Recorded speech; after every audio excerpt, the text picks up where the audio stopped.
لو انت فاكر ان الانمي كرتون، لا، انا عارف لو انت اتفرجت على الانمي ده هيعرفك ان في اختلافات فظيعة ومرعبة بين الانمي والكرتون.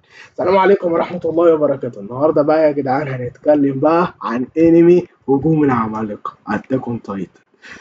وهل فعلا الضجة اللي كان خدها في الفترات اللي فاتت فعلا يستحقها ولا لا؟ وقبل ما نبدأ اوعى تنسوا اللايك والاشتراك وتفعيل جرس التنبيهات، ده لو عجبكم ايه المحتوى. وانا عاوزكم بقى ايه، تكسروا الكومنتات، انا عاوزكم تهروها، انا عاوزكم تهروها. تمام. نبتدي بقى كلامنا بقى عن هذا الانمي. طبعا يا جدعان ان في الانمي ده هو اصلا بيقع في حسب ما انا فاكر العصور الوسطى، في سنة 845 حسب ما انا فاكر، ميلاديا مش قبل الميلاد. اوكي. وان في بقى ايه مجموعة بشر عايشين جوه 3 اسوار، ماريا وروز وسينا.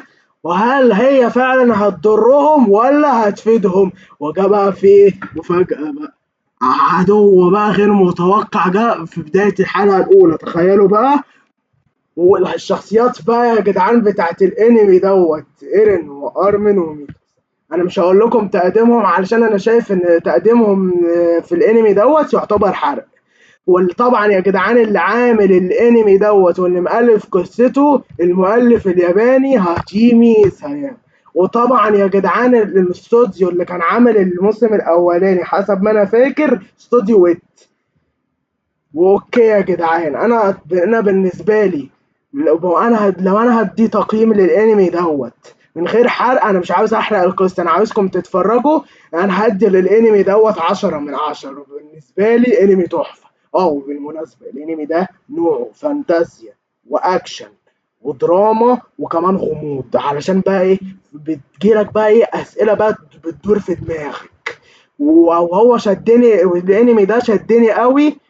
وبصراحة أنا أنصحكم إنكم تتفرجوا عليه. وأشوفكم بقى على خير، وسلام عليكم.